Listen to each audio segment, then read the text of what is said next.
Dan Filipus pergi ke suatu kota di Samaria dan memberitakan Mesias kepada orang-orang di situ.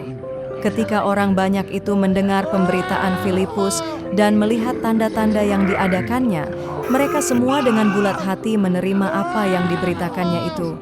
Sebab dari banyak orang yang kerasukan roh jahat keluarlah roh-roh itu sambil berseru dengan suara keras, dan banyak juga orang lumpuh dan orang timpang yang disembuhkan.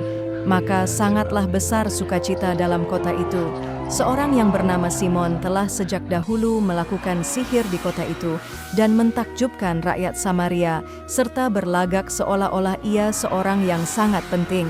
Semua orang, besar kecil, mengikuti dia dan berkata, "Orang ini adalah kuasa Allah yang terkenal sebagai kuasa besar." dan mereka mengikutinya, karena sudah lama ia mentakjubkan mereka oleh perbuatan sihirnya.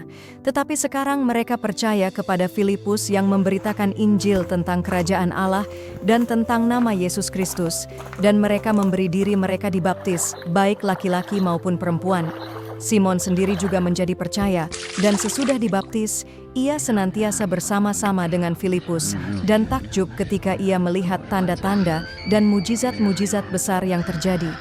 Ketika rasul-rasul di Yerusalem mendengar bahwa tanah Samaria telah menerima firman Allah, mereka mengutus Petrus dan Yohanes ke situ. Setibanya di situ, kedua rasul itu berdoa supaya orang-orang Samaria itu beroleh Roh Kudus. Sebab Roh Kudus belum turun di atas seorang pun di antara mereka, karena mereka hanya dibaptis dalam nama Tuhan Yesus. Kemudian keduanya menumpangkan tangan di atas mereka, lalu mereka menerima Roh Kudus.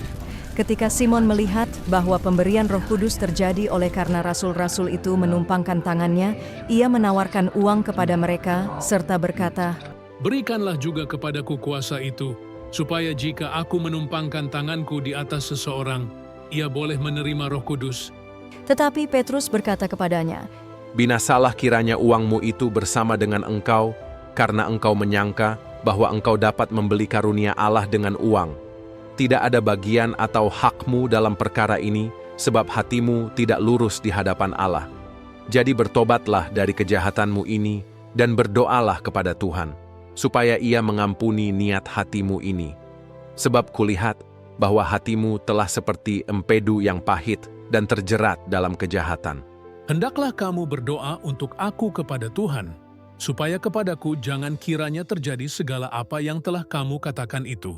Setelah keduanya bersaksi dan memberitakan firman Tuhan, kembalilah mereka ke Yerusalem, dan dalam perjalanannya itu mereka memberitakan Injil dalam banyak kampung di Samaria.